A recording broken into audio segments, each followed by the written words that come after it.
Hello guys, आप सभी का स्वागत है आपके अपने यूट्यूब चैनल लर्न विद एजे पर। दोस्तों, आज है 13 नवंबर और आज की इस क्लास में हम लोग 11 नवंबर 2022 को करवाई गई क्लास का रिवीजन करेंगे। दोस्तों, जैसा कि आप लोग जानते ही हैं कि यह क्लास जो है रिवीजन क्लास रहती है, क्योंकि ये जो 11 नवंबर को क्लास करवाई गई थी कुमार गौरव सर के द्वारा, उसी को हमने हैंड रिटन नोट्स में लिखा हुआ है और आपको मैं उसका उसी के माध्यम से रिवीजन करवा रहा हूँ। यहाँ पर हमने सारे पॉइंट्स लिखे हैं, चाहे वो लल्लन टॉप क्वेश्चन हो, चाहे स्टैटिक जीके का क्वेश्चन हो, चाहे गायत्री मंत्र का क्वेश्चन हो। मैंने इसमें सभी क्वेश्चंस लिखे हैं और उन सभी क्वेश्चंस का मैं आपको रिवीजन करवाता हूँ। डेली बेसिस पर इसका रिवीजन करवाया जाता है 6 बजे। डेली सुबह 6 बजे इसका रिवीजन करवाया जाता है, तो आप यहाँ से इसका अच्छे से रिवीजन अपना कर सकते हैं। और मैं इसका आपको जो ये हैंड रिटन नोट्स आपको दिख रहा है पीडीएफ के रूप में, मैं आपको इसकी पीडीएफ भी प्रोवाइड करवाता हूँ, वो भी एकदम फ्री में। इसका कोई चार्ज नहीं लिया जाता है, इसकी पीडीएफ एकदम फ्री में मिलती है। तो दोस्तों, आपको बस क्या करना है, इस वीडियो को रोज़ देखना है। डेली 6 बजे सुबह करवाई जाती है, 20 से 25 मिनट में यह पूरी क्लास करवा दी जाती है और यहाँ से आपका बहुत अच्छा रिवीजन हो जाता है। तो इसलिए आप लोग डेली सुबह 6 बजे इस वीडियो को देख लिया करिए, आपसे रिक्वेस्ट है। तो चलिए दोस्तों, आप शुरू करते हैं आज के अपने इस सेशन को और देखते हैं आज का अपना पहला प्रश्न। आज का जो अपना पहला प्रश्न है वह संबंधित है राष्ट्रीय विधिक सेवा दिवस से। क्वेश्चन पूछा जाएगा कि राष्ट्रीय विधिक सेवा दिवस कब मनाया जाता है, तो जवाब देना है कि यह 9 नवंबर को मनाया जाता है। अगर आपसे कभी ये पूछ दिया जाए कि राष्ट्रीय विधिक सेवा दिवस जो है इसे 9 नवंबर को ही क्यों मनाया जाता है, तो इसके लिए एक कारण याद रखना है कि 1987 में एक अधिनियम आया था जिसका नाम था राष्ट्रीय विधिक सेवा प्राधिकरण अधिनियम, और इसी अधिनियम के तहत 9 नवंबर 1995 को नालसा की स्थापना की गई थी। नालसा का मतलब है नेशनल लीगल सर्विस अथॉरिटी। क्या है इसका मतलब? National legal service authority. 9 नवंबर 1995 को इसकी स्थापना हुई थी। यही कारण है कि प्रतिवर्ष 9 नवंबर को राष्ट्रीय विधिक सेवा दिवस मनाया जाता है। तो दोस्तों, उम्मीद करता हूं कि आपको समझ में आ गया होगा कि राष्ट्रीय विधिक सेवा दिवस जो है वह 9 नवंबर को क्यों मनाया जाता है। 9 नवंबर को इसीलिए मनाया जाता है क्योंकि 1987 में एक अधिनियम आता है जिसका नाम है राष्ट्रीय विधिक सेवा प्राधिकरण अधिनियम, और इसी अधिनियम के तहत 9 नवंबर 1995 को नालसा की स्थापना होती है। नालसा का अगर फुल फॉर्म आपसे पूछ दिया जाता है तो आप लोग बताएंगे कि national legal service authority. NALSA का जो मुख्य संरक्षक होते हैं वह कौन होते हैं, तो वह होते हैं चीफ जस्टिस ऑफ इंडिया, यानी कि मुख्य न्यायाधीश। और वर्तमान समय में मुख्य न्यायाधीश कौन है? वर्तमान समय में जो मुख्य न्यायाधीश हैं वह हैं DY चंद्रचूड़। कौन है? DY चंद्रचूड़ जो हैं यह वर्तमान समय में भारत के मुख्य न्यायाधीश हैं। और यह किस नंबर के हैं? यह 50वें नंबर के हैं। ये पॉइंट भी आपको याद रखना है कि वर्तमान समय में जो भारत के 50वें मुख्य न्यायाधीश हैं उनका नाम क्या है? DY चंद्रचूड़। चलिए इससे संबंधित पॉइंट्स देख लेते हैं। इंपॉर्टेंट पॉइंट्स की बात करें तो यहाँ पर जो पहला पॉइंट दिया गया है बहुत ही इंपॉर्टेंट है। पूछा जा रहा है कि निःशुल्क विधिक सहायता का उल्लेख संविधान के किस अनुच्छेद में है। मैं आपको ये भी यहाँ पर बताता हूँ कि प्रश्न आपसे किस प्रकार से पूछा जा सकता है। जैसे कि यहाँ पर तो हमने जो नोट्स बनाए हुए हैं अपने मन से खुद से ये नोट्स बनाए हैं, और यहाँ पर क्या लिखा हुआ है, ये एकदम शॉर्ट नोट हैं, इसी को बोलते हैं शॉर्ट नोट। तो ये एकदम शॉर्ट नोट में हमने लिखा हुआ है, सीधे सीधे लिखा निःशुल्क विधिक सहायता और आगे लिख दिया आर्टिकल 39A। लेकिन यहाँ से प्रश्न कैसे बनेगा ये मैं आपको इसमें सिखाता हूँ। जैसे कि यहाँ जो प्रश्न बनेगा, पूछा जाएगा कि निःशुल्क विधिक सहायता का उल्लेख संविधान के किस अनुच्छेद में है, तो जवाब देना रहेगा कि आर्टिकल 39 में इसका उल्लेख है। बात आई है आर्टिकल 39A की, तो यह जब मूल संविधान बना तब तो उसमें यह था नहीं, यानी कि इसको 42वें संविधान संशोधन 1976 के द्वारा जोड़ा गया है। देखो, यहाँ से दो प्रश्न बन सकते हैं। पहला प्रश्न ये बनेगा, निःशुल्क विधिक सहायता का उल्लेख संविधान के किस अनुच्छेद में है? जवाब देना आर्टिकल 39A। अगर आपसे ये पूछते कि आर्टिकल 39A को जिसमें कि निःशुल्क विधिक सहायता का उल्लेख है उसे कौन से संविधान संशोधन के द्वारा और कब जोड़ा गया, तो बताना होगा कि 42वें संविधान संशोधन के द्वारा 1976 में जोड़ा गया। तो यहाँ से ये दो प्रश्न आपके बनेंगे। अगला इंपॉर्टेंट पॉइंट है विधि आयोग से संबंधित। पूछा जाएगा कि विधि आयोग की स्थापना किसके समय में हुई थी? विधि आयोग की स्थापना किसके समय में हुई थी? तो आपको जवाब देना है कि विधि आयोग की स्थापना जो हुई थी वह विलियम बेंटिक के समय में हुई थी। किसके समय हुई थी? विलियम बेंटिक के समय। और उस समय इसका जो पहला अध्यक्ष बनाया गया, किसे बनाया गया था? उस समय इसका पहला अध्यक्ष लॉर्ड मैकाले को बनाया गया था। किसे बनाया गया था? लॉर्ड मैकाले को। एक क्वेश्चन आपसे यहाँ और पूछा जाता है, किससे संबंधित? बेंटिक से संबंधित। बेंटिक से संबंधित यहाँ पर जो प्रश्न बनता है, पूछा जाता है कि भारत के प्रथम गवर्नर जनरल कौन थे? भारत के प्रथम गवर्नर जनरल कौन थे? तो आपको जवाब देना रहता है कि भारत के प्रथम गवर्नर जनरल जो हैं वह लॉर्ड विलियम बेंटिक थे। कौन थे? लॉर्ड विलियम बेंटिक थे। अगर आपसे बात की जाए कि 22वें विधि आयोग का अध्यक्ष किसे बनाया गया है, 22वें विधि आयोग का अध्यक्ष किसे बनाया गया है, इसका आंसर आप लोग कमेंट बॉक्स में कमेंट करके बताएंगे। जैसे ही ये क्लास ख़त्म हो आप लोगों को इसका जवाब कमेंट करके बताना है। अगला पॉइंट दिया गया है 50वें मुख्य न्यायाधीश कौन बने हैं? 50वें मुख्य न्यायाधीश कौन बने हैं? तो इनका नाम है जस्टिस डी.वाई. चंद्रचूड़। क्या नाम है? Justice D.Y.. चंद्रचूड़ इनका नाम है। बात की जाए मुख्य न्यायाधीश को शपथ कौन दिलाते हैं, तो मुख्य न्यायाधीश को जो शपथ दिलाई जाती है वह भारत के राष्ट्रपति के द्वारा दिलवाई जाती है। अगर आपसे पूछा जाए कि वर्तमान समय में राष्ट्रपति कौन है, तो वर्तमान समय में राष्ट्रपति हैं द्रौपदी मुर्मू जी। कौन है? द्रौपदी मुर्मू जी। अगला पॉइंट दिया गया है महान न्यायवादी से संबंधित। अगर महान न्यायवादी के बारे में पूछा जाएगा तो इनसे संबंधित कौन कौन से क्वेश्चन बन सकते हैं? इनसे संबंधित बहुत ही इंपॉर्टेंट प्रश्न बनेंगे, 3 प्रश्न। पहला प्रश्न बनेगा कि संविधान के किस अनुच्छेद में महान न्यायवादी के पद का उल्लेख है? जवाब देना आर्टिकल 76 में। अगर पूछा जाए कि भारत के पहले महान न्यायवादी कौन थे, तब जवाब देना है सीतलवाड़ जी थे। अगर पूछा जाए कि वर्तमान समय में महान न्यायवादी कौन है, तो जवाब देना है आर वेंकटरमणी जो हैं, यह वर्तमान समय में महान न्यायवादी हैं। चलिए दोस्तों, अब देख लेते हैं आज की इस वीडियो का प्रश्न नंबर 2। प्रश्न नंबर 2 में दिया गया है कि बिहारी पुरस्कार 2022। दूसरा प्रश्न जो है यह पुरस्कार से संबंधित है और बहुत ही इम्पोर्टेंट प्रश्न है। कहा जा रहा है कि बिहारी पुरस्कार 2022 किसे दिया गया है? अगर पूछा जाए कि 2022 वाला जो पुरस्कार है, कौन सा पुरस्कार? बिहारी पुरस्कार, यह कौन से क्रम का है? तो अगर क्रम पूछा जाए तो बताना है कि यह 32वें क्रम का इस बार दिया गया है। अगर पूछा जाए किसे दिया गया है, तब जवाब देना है डॉक्टर माधव हाडा को दिया गया है। डॉक्टर माधव हाडा को दिया गया है तो इन्हें इनकी कौन सी रचना के लिए दिया गया है? तो रचना अगर पूछेगा तो बताएंगे पचरंग चोला पहल सखीरी। क्या है? पचरंग चोला पहन सखीरी। यहाँ ये पहल नहीं है, यहाँ क्या होगा? पहन सखीरी। इसको आप लोग सही कर लेना। यहाँ पर क्या होगा? पचरंग चोला पहन सखीरी। तो ये जो बिहारी पुरस्कार 2022 है 32वें नंबर का है, डॉक्टर माधव हाडा को दिया गया है।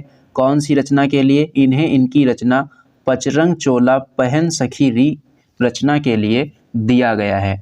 अगर आपसे कभी ये पूछ दिया जाए, और पूछा भी जा सकता है क्योंकि ये स्टैटिक जीके का क्वेश्चन है, बिहारी पुरस्कार से सम्मानित व्यक्ति को कितने धनराशि दी जाती है? 2.5 लाख रुपए यहाँ पर दिए जाते हैं। पुरस्कृत राशि इसमें कितनी होती है? इसमें पुरस्कृत राशि होती है 2.5 लाख रुपए। अगर आपसे कभी ये पूछ दिया जाए कि बिहारी पुरस्कार कौन से संस्थान के द्वारा दिया जाता है, तो जवाब देना है के बिरला फाउंडेशन के द्वारा दिया जाने वाला यह पुरस्कार है। देखो, यहाँ बिहारी से आपको ये याद नहीं रखना है कि यह पुरस्कार केवल और केवल बिहारियों को दिया जाता होगा, लेकिन यह पुरस्कार केवल और केवल राजस्थानी लेखकों को दिया जाता है। ये पॉइंट बहुत इंपॉर्टेंट है, इसे आपको ज़रूर याद रखना है। बिहारी पुरस्कार किसे दिया जाता है? बिहारी पुरस्कार केवल और केवल राजस्थानी लेखकों को दिया जाता है। बिहारी पुरस्कार की शुरुआत कब हुई थी? इसकी शुरुआत हुई थी 1991 में। कब हुई थी? 1991 में। बात की जाए कि 2021 में 31वां पुरस्कार ये किसे दिया गया? ये मधु कांकरिया को दिया गया है। इन्हें इनकी रचना हम यहाँ थे, इनकी ये रचना है और इसी रचना के लिए इन्हें 31वें नंबर का पुरस्कार दिया गया है। कौन सा पुरस्कार? बिहारी पुरस्कार 2021। चलिए इनसे संबंधित पॉइंट्स देख लेते हैं। अगला पॉइंट है सरस्वती सम्मान और व्यास सम्मान से। अगर आपसे कभी ये पूछ दिया जाए कि सरस्वती सम्मान और व्यास सम्मान कौन सी संस्था के द्वारा दिया जाता है, तब जवाब रहेगा के बिरला फाउंडेशन के द्वारा दिया जाने वाला यह पुरस्कार है। इन दोनों पुरस्कारों की स्थापना जो हुई थी वह 1991 में ही हुई थी। बात की जाए सरस्वती सम्मान की, तो सरस्वती सम्मान वर्ष 2022 में किसे दिया गया है? रामदरस मिश्र को दिया गया है। किस लिए दिया गया है? इनकी एक रचना है मैं तो यहाँ हूँ, इस रचना के लिए इन्हें सरस्वती सम्मान 2022 से सम्मानित किया गया। अगर पूछा जाए व्यास सम्मान 2022 से किसे सम्मानित किया गया है, तब जवाब देना है असगर वजाहत जी को। किसे? असगर वजाहत जी को। इन्हें किस लिए सम्मानित किया गया है? इन्हें इनके नाटक महाबली के लिए सम्मानित किया गया है। अगला पॉइंट है एशिया के पहले व्यक्ति कौन हैं जिन्हें साहित्य का नोबेल पुरस्कार मिला गया? जिन्हें साहित्य का नोबेल पुरस्कार मिला था तो उनका नाम है R.N. टैगोर, यानी कि रविंद्रनाथ टैगोर। कब मिला था? 1913 में मिला था। कौन सी रचना के लिए? गीतांजलि रचना के लिए इन्हें पुरस्कार मिला था। अगला प्रश्न है प्रश्न संख्या 3। प्रश्न संख्या 3 अंतर्राष्ट्रीय टेलीमेडिसिन सम्मेलन 2022 से संबंधित है। अगर आपसे ये पूछा जाए कि अंतर्राष्ट्रीय टेलीमेडिसिन सम्मेलन 2022 का कौन सा क्रम है, तो जवाब देना है कि यह 18वें क्रम का है। इसका आयोजन कहाँ हो रहा है? इसका आयोजन हो रहा है केरल के कोच्चि में। अगर पूछा जाए कब से कब तक इसका आयोजन किया जा रहा है, जवाब देना है कि इसका आयोजन 10 नवंबर से लेकर 12 नवंबर तक किया जा रहा है। चौथा प्रश्न यहाँ से ये पूछा जा सकता है कि इसमें मुख्य अतिथि कौन है? मुख्य अतिथि हैं इसमें सोमनाथ। ये वही सोमनाथ जी हैं जो इसरो के हेड हैं। तो इसरो के हेड भी आपको याद रखना है कि इसरो के हेड कौन हैं? इसरो के हेड हैं सोमनाथ। आपको बताना है कि इसरो की स्थापना कब हुई थी। इसरो की स्थापना कब हुई थी, इसका आंसर आप लोग कमेंट करके जरूर बताना। अगला पॉइंट देखते हैं। यहाँ पर अगला पॉइंट दिया गया है INS विक्रांत से संबंधित। INS विक्रांत से संबंधित प्रश्न कैसे पूछा जाएगा? पूछा जाएगा कि भारत का पहला स्वदेशी रूप से निर्मित स्वदेशी विमान वाहक पोत कौन सा है?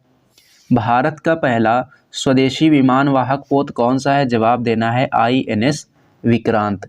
इसे नौसेना में शामिल किया गया है। अगर पूछा जाए कब शामिल किया गया, तो 2 सितंबर को शामिल किया गया। कहाँ से शामिल किया गया, तो जवाब देना है कि इसको कोच्चि में शामिल किया गया है। कहाँ से शामिल किया गया है? कोच्चि से शामिल किया गया है। अगला पॉइंट है अरब सागर की रानी किसे कहते हैं? तो अरब सागर की रानी किसे कहते हैं? कोच्चि को कहा जाता है। त्रिशूरपुरम फेस्टिवल कहाँ मनाया जाता है? त्रिशूरपुरम फेस्टिवल जो है यह केरल में मनाया जाता है। अगला पॉइंट है कि शास्त्रीय नृत्य कितने हैं? शास्त्रीय नृत्यों की संख्या 8 है। और शास्त्रीय भाषाओं की संख्या कितनी है? शास्त्रीय भाषाओं की संख्या 6 है। चलिए दोस्तों अब देख लेते हैं आज का क्वेश्चन नंबर 4। क्वेश्चन नंबर 4 में पूछा जा रहा है कि खेलो इंडिया नेशनल यूनिवर्सिटी गेम 2023-24। चौथा प्रश्न किससे संबंधित है? खेलो इंडिया नेशनल यूनिवर्सिटी गेम्स 2023-24 से संबंधित है। अगर पूछा जाए कि इस बार इसकी मेज़बानी कौन सा राज्य कर रहा है, तो इसकी मेज़बानी जो है इस बार उत्तर प्रदेश के द्वारा की जाएगी। उत्तर प्रदेश के 4 शहरों में इसका आयोजन किया जाएगा। पहला शहर है वाराणसी, दूसरा शहर है गोरखपुर, तीसरा शहर है नोएडा और चौथा शहर है लखनऊ। तो खेलो इंडिया नेशनल यूनिवर्सिटी गेम्स 2023-24 की मेज़बानी उत्तर प्रदेश के द्वारा की जा रही है और इसका आयोजन उत्तर प्रदेश के 4 शहरों में होगा, वाराणसी, गोरखपुर, नोएडा और लखनऊ में। अगर पूछा जाए कि इसमें कितने खेलों का आयोजन किया जाएगा, तो जवाब देना है कि इसमें 20 खेलों का आयोजन किया जाएगा। इस बार इसका कौन सा संस्करण है? तो इस बार जो है इसका यह तीसरा संस्करण है, यानी कि इसके पहले यह 2 बार खेला जा चुका है। तो पहली बार इसका आयोजन कहाँ हुआ था? पहली बार इसका जो आयोजन हुआ था वह उड़ीसा राज्य में हुआ था। दूसरी बार इसका आयोजन कहाँ हुआ? दूसरी बार इसका आयोजन बेंगलुरु में किया गया था। दूसरी बार इसका आयोजन कहाँ किया गया? बेंगलुरु में। और तीसरी बार इसका आयोजन कहाँ किया जा रहा है? तीसरी बार इसका आयोजन उत्तर प्रदेश के 4 शहरों में किया जा रहा है। चलिए अब इनसे यहाँ पर जिन जिन चीज़ों की बात हुई है उनसे संबंधित अगर कोई पॉइंट बनता है तो उसको भी देख लेते हैं। जैसे यहाँ से पहला पॉइंट आपसे पूछा जाएगा कि SCO की पहली सांस्कृतिक राजधानी कौन सी है? तो जवाब देना है वाराणसी। वाराणसी क्या है? वाराणसी जो है वह SCO की पहली सांस्कृतिक राजधानी है। नोएडा के बारे में याद रखना है कि नोएडा में कौन सा हवाई अड्डा है, जेवर हवाई अड्डा है। बहुत प्यारा प्रश्न बनता है कि जेवर हवाई अड्डा कहाँ है, तो जवाब देना होता है कि जेवर हवाई अड्डा जो है वह नोएडा में है। कहाँ है? नोएडा में।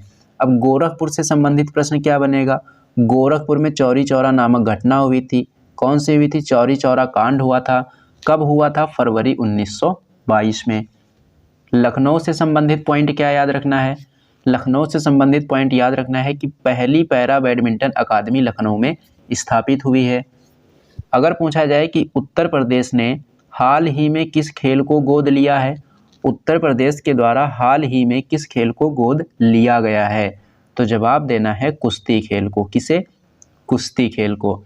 तो इतने पॉइंट्स आपको याद रखने हैं। सारे के सारे पॉइंट्स बहुत ही इंपॉर्टेंट हैं, इसलिए इंपॉर्टेंट पॉइंट्स सभी को सभी याद रखने हैं। अगला पॉइंट देखते हैं। तो अगला पॉइंट यहाँ पर दिया गया है खेलो इंडिया यूथ गेम से संबंधित। खेलो इंडिया यूथ गेम की बात की जाए तो इनका चौथा संस्करण कहाँ हुआ था? पंचकुला हरियाणा में हुआ था। बात की जाए 5वें नंबर के खेलो इंडिया यूथ गेम कहाँ होंगे, तो यह मध्य प्रदेश में आयोजित किए जाएंगे। अगला पॉइंट है कि अभिधम्म चक्र प्रवर्तन और महापरिनिर्वाण से संबंधित स्थान कौन सा है? अभिधम्म चक्र प्रवर्तन क्या है? ये गौतम बुद्ध के द्वारा दिया जाने वाला प्रथम उपदेश जो था उसे अभिधम्म चक्र प्रवर्तन कहा गया है। तो अभिधम्म चक्र प्रवर्तन का संबंध किस स्थान से हो जाएगा? जहाँ पर गौतम बुद्ध जी के द्वारा प्रथम उपदेश दिया गया होगा। तो गौतम बुद्ध जी के द्वारा प्रथम उपदेश कहाँ दिया गया था? सारनाथ में। तो सीधे सीधे कह सकते हैं कि अभिधम्म चक्र प्रवर्तन का संबंध किस स्थान से है? सारनाथ से है। इसी प्रकार यहाँ है महापरिनिर्वाण। तो महापरिनिर्वाण से संबंधित कौन सा स्थान है? तो गौतम बुद्ध जी की मृत्यु को क्या कहा जाता है? महापरिनिर्वाण कहा जाता है। तो इन्हें महापरिनिर्वाण कहाँ प्राप्त हुआ था? कुशीनगर में इन्हें महापरिनिर्वाण प्राप्त हुआ था। तो यहाँ पर सीधे सीधे कह सकते हैं कि महापरिनिर्वाण से संबंधित स्थान कौन सा है? कुशीनगर संबंधित स्थान है। अगला पॉइंट देखते हैं। अगला पॉइंट है स्कूल चलो अभियान कहाँ शुरू किया गया? स्कूल चलो अभियान कहाँ से शुरू किया गया? श्रावस्ती से शुरू किया गया। अगला पॉइंट है काकोरी ट्रेन एक्शन। इसका जो पुराना नाम है काकोरी ट्रेन डकैती हुआ करता था, लेकिन अब इसका नाम बदलकर क्या कर दिया गया है? काकोरी ट्रेन एक्शन कर दिया गया है। और ये काकोरी ट्रेन एक्शन की घटना कब हुई थी? 9 अगस्त 1925 को हुई थी। अगला पॉइंट देखते हैं। राजीव गांधी ग्रामीण ओलंपिक खेल में कितने खेल शामिल किए गए हैं? राजीव गांधी ग्रामीण ओलंपिक खेल में कितने खेल शामिल किए गए हैं? जवाब देना है 6 खेल। इनका आयोजन कहाँ हुआ? इनका आयोजन राजस्थान में हुआ था। चलिए दोस्तों, अब देख लेते हैं प्रश्न संख्या 5। और प्रश्न संख्या जो 5 है यह संबंधित है QS एशिया यूनिवर्सिटी रैंकिंग 2023 से। अगर आपसे ये पूछा जाए कि QS एशिया यूनिवर्सिटी रैंकिंग जो है इसमें कौन से महाद्वीप की या कौन से देश की या फिर पूरे विश्व की यूनिवर्सिटीज़ को शामिल किया गया है, तो जवाब देना है कि इसमें केवल और केवल एशिया की यूनिवर्सिटीज़ जो हैं इनको शामिल किया गया है। अब इस रैंकिंग के अनुसार, इस रिपोर्ट के अनुसार अगर पूछा जाए कि QS एशिया यूनिवर्सिटी रैंकिंग 2023 के अनुसार पहले स्थान पर कौन सी यूनिवर्सिटी आई है, तो जवाब देना है पेकिंग यूनिवर्सिटी। और यह किस देश से संबंधित है? पेकिंग यूनिवर्सिटी चीन की यूनिवर्सिटी है। बात की जाए भारत की इसमें कितनी यूनिवर्सिटी शामिल हैं, तो टॉप 100 में पूछा जाएगा कि QS एशिया यूनिवर्सिटी रैंकिंग 2023 में टॉप 100 में भारत की कितनी यूनिवर्सिटी शामिल हुई हैं, तो जवाब देना है कि भारत की 7 यूनिवर्सिटी शामिल हुई हैं। और इन 7 यूनिवर्सिटी में जो पहला स्थान मिला है, किसे मिला है? IIT बॉम्बे को। यह 7 यूनिवर्सिटी के अनुसार है। अगर पूरे एशिया की बात की जाए तो इसकी रैंक कितनी है? इसकी रैंक है 40वीं। और हमारे हिसाब से कितनी है? हमारे हिसाब से इसकी रैंक है पहली। चलिए दोस्तों, अब देख लेते हैं कुछ इम्पोर्टेंट सूचकांक। जैसे कि यहाँ पर पहली जो रिपोर्ट है वह है मानव विकास सूचकांक पर। मानव विकास सूचकांक जारी किया जाता है। पूछा जाएगा कितने आधार होते हैं इसके? मानव विकास सूचकांक जारी करने के कितने आधार होते हैं? जवाब देना है 3। कौन कौन से? साक्षरता, दूसरा है प्रति व्यक्ति आय और तीसरा है जीवन प्रत्याशा। मानव विकास सूचकांक किसके द्वारा जारी किया जाता है? जवाब देना है UNDP के द्वारा इसको जारी किया जाता है। भारत की रैंक इसकी क्या है, भारत की रैंक है इसमें 132। अगला पॉइंट है एजुकेशन 4.0 रिपोर्ट से संबंधित। एजुकेशन 4.0 रिपोर्ट जो है किसके द्वारा जारी की गई है? जवाब देना है कि विश्व आर्थिक मंच के द्वारा इसको जारी किया गया है। विश्व प्रेस स्वतंत्रता सूचकांक से, विश्व प्रेस स्वतंत्रता सूचकांक में भारत की रैंक क्या है? इसमें भारत की रैंक है 150। अगला पॉइंट है स्वच्छता सर्वेक्षण 2022 से संबंधित। अगर पूछा जाए कि स्वच्छता सर्वेक्षण 2022 में 1 लाख से अधिक जनसंख्या वालों में शीर्ष स्थान कौन से शहर ने प्राप्त किया है, तो 1 लाख से अधिक जनसंख्या वाले में शीर्ष शहर पूछा जाएगा तो कहेंगे इंदौर, जो कि मध्य प्रदेश में है। अगर 1 लाख से कम जनसंख्या वाले में शीर्ष शहर पूछा जाएगा तो कहेंगे पंचगनी, जो कि महाराष्ट्र में है। पंचगनी कहाँ है? पंचगनी महाराष्ट्र में है। चलिए दोस्तों, अब देख लेते हैं आज का प्रश्न नंबर 6। प्रश्न नंबर 6 में देखते हैं, इसमें दिया गया है कि हाल ही में केंद्रीय वित्त मंत्री ने भारत के पहले सॉवरेन ग्रीन बॉन्ड को मंजूरी दी है। ये भारत का पहला सॉवरेन ग्रीन बॉन्ड है और इसको मंजूरी दी गई है। और इसकी चर्चा कौन से बजट में की गई थी, ये प्रश्न बनेगा। तो इसकी चर्चा की गई थी बजट 2022-23 में इसकी चर्चा की गई थी। इससे संबंधित इम्पोर्टेंट पॉइंट की बात की जाए तो पहला इम्पोर्टेंट पॉइंट यहाँ से ये बनेगा कि वाइल्ड लाइफ कंजर्वेशन बॉन्ड किसके द्वारा लॉन्च किया गया है? वाइल्ड लाइफ कंजर्वेशन बॉन्ड किसके द्वारा लॉन्च किया गया है? तो इसका जवाब हो जाएगा कि इसको विश्व बैंक के द्वारा लॉन्च किया गया है। COP27 का आयोजन कहाँ हो रहा है? तो COP27 का आयोजन मिस्र में हो रहा है, यानी कि इजिप्ट में हो रहा है। मिस्र की राजधानी पूछेगा तो क्या बताएंगे? मिस्र की राजधानी है काहिरा। मिस्र की राजधानी क्या है? काहिरा। अगला पॉइंट है कि भारत का पहला हाइब्रिड ऊर्जा संयंत्र कहाँ स्थापित किया गया है? तो इसको जैसलमेर में स्थापित किया गया है। अगर पूछे कौन सी कंपनी या कौन से ग्रुप के द्वारा स्थापित किया गया है, तो जवाब देना है अडानी ग्रुप के द्वारा इसको स्थापित किया गया है। अगला पॉइंट बात की जाए तो अगला पॉइंट यहाँ पर दिया गया है कि भारत का पहला कार्बन न्यूट्रल हवाई अड्डा कौन सा है? तो इसका जवाब हो जाएगा लेह हवाई अड्डा। भारत का पहला कार्बन न्यूट्रल हवाई अड्डा कौन सा है? लेह हवाई अड्डा है। अगला पॉइंट है भारत का पहला सौर ऊर्जा संचालित गांव कौन सा है? तो ये मोढेरा गांव है और ये पड़ता है गुजरात में। अगला प्रश्न है प्रश्न नंबर 7। अमेरिका के मैरीलैंड की गवर्नर बनने वाली पहली प्रवासी महिला कौन है? अमेरिका के मैरीलैंड की गवर्नर बनने वाली पहली प्रवासी महिला कौन है? इनका नाम है अरुणा मिलर। बात की जाए अमेरिका की तो अमेरिका में प्रांतों की संख्या कितनी है? अगर पूछा जाए अमेरिका में प्रांतों की संख्या, जवाब देना है 50। और सबसे बड़ा प्रांत पूछा जाए तो इसका नाम है अलास्का। कौन सा नाम है? अलास्का। अगला पॉइंट है बेरिंग जल संधि से संबंधित। बेरिंग जल संधि जो है अलास्का और रूस को अलग करती है। बेरिंग जल संधि क्या करती है? अलास्का को रूस से अलग करती है। अगला पॉइंट है प्रवासी भारतीय दिवस से संबंधित। प्रवासी भारतीय दिवस कब मनाया जाता है? 9 जनवरी को मनाया जाता है, क्योंकि इसी दिन 9 जनवरी 1915 को गांधी जी दक्षिण अफ्रीका से वापस आए थे। प्रवासी भारतीय दिवस 2023 की मेज़बानी कौन कर रहा है? इसकी मेज़बानी मध्य प्रदेश कर रहा है। बात की जाए राज्यपाल की तो राज्यपाल के द्वारा अध्यादेश की शक्ति किसमें है? अनुच्छेद 213 में है। राज्यपाल की क्षमादान शक्ति का उल्लेख किस अनुच्छेद में है? अनुच्छेद 161 में है। वहीं पर अगर बात करें प्रेसिडेंट की यानी कि राष्ट्रपति की, तो राष्ट्रपति की जो अध्यादेश शक्ति है वह किसमें है? आर्टिकल नंबर 123 में है। और राष्ट्रपति की जो क्षमादान शक्ति है वह किसमें है? आर्टिकल नंबर 72 में है। चलिए दोस्तों, अब देख लेते हैं आज का प्रश्न नंबर 8। प्रश्न नंबर 8 दिया गया है खेल से संबंधित और यह बहुत ही इम्पोर्टेंट प्रश्न है।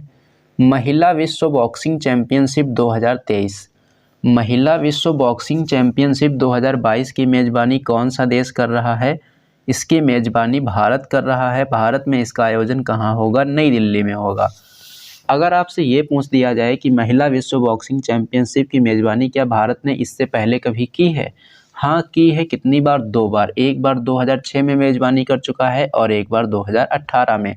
और इस बार कब कर रहा है? 2023 में भारत के द्वारा फिर से मेज़बानी की जा रही है। चलिए अब देख लेते हैं इससे संबंधित कुछ इंपॉर्टेंट पॉइंट। तो आपको यहाँ से 3 नाम याद रखने हैं। पहला नाम याद रखना है निकहत जरीन, दूसरा नाम याद रखना है MC मैरी कॉम और तीसरा नाम याद रखना है लवलीना बोरगोहन। ये तीनों लोग किस खेल से संबंधित हैं? तो ये तीनों जो हैं बॉक्सिंग से संबंधित हैं। नाम याद रखना है और इनका खेल याद रखना है। अगला पॉइंट है कि 44वां शतरंज जो ओलंपियाड हुआ है इसका आयोजन कहाँ हुआ? तो इसका आयोजन हुआ है चेन्नई में। इसका शुभंकर क्या है? इसका शुभंकर है थम्बी। शुभंकर क्या है? थम्बी। चलिए दोस्तों अब देखते हैं प्रश्न संख्या 9। और प्रश्न संख्या 9 में दिया गया है कि एशियाई एयर गन चैंपियनशिप 2022 का क्रम कौन सा है? यानी कि जो 2022 में एशियाई एयर गन चैंपियनशिप आयोजित हो रही है उसका नंबर कौन सा है? कौन से क्रम की हो रही है? तो 15वें क्रम की हो रही है।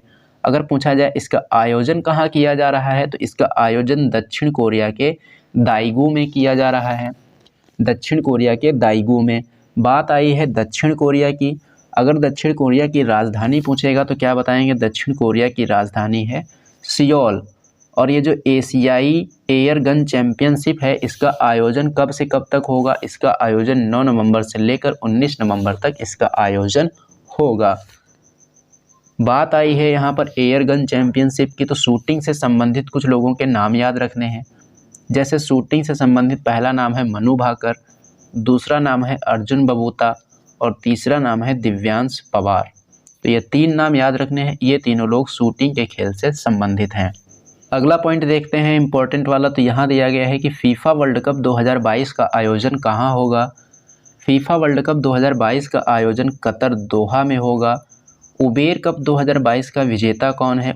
उबेर कप 2022 का विजेता है साउथ कोरिया और उपविजेता है यहाँ पर चाइना। ओलंपिक 2024 कौन से क्रम का है? 33वें क्रम का। और इसका आयोजन कहाँ होगा? इसका आयोजन होगा पेरिस में। कहाँ होगा? पेरिस में। चलिए दोस्तों अब देख लेते हैं आज की इस वीडियो का लास्ट क्वेश्चन और क्वेश्चन नंबर 10।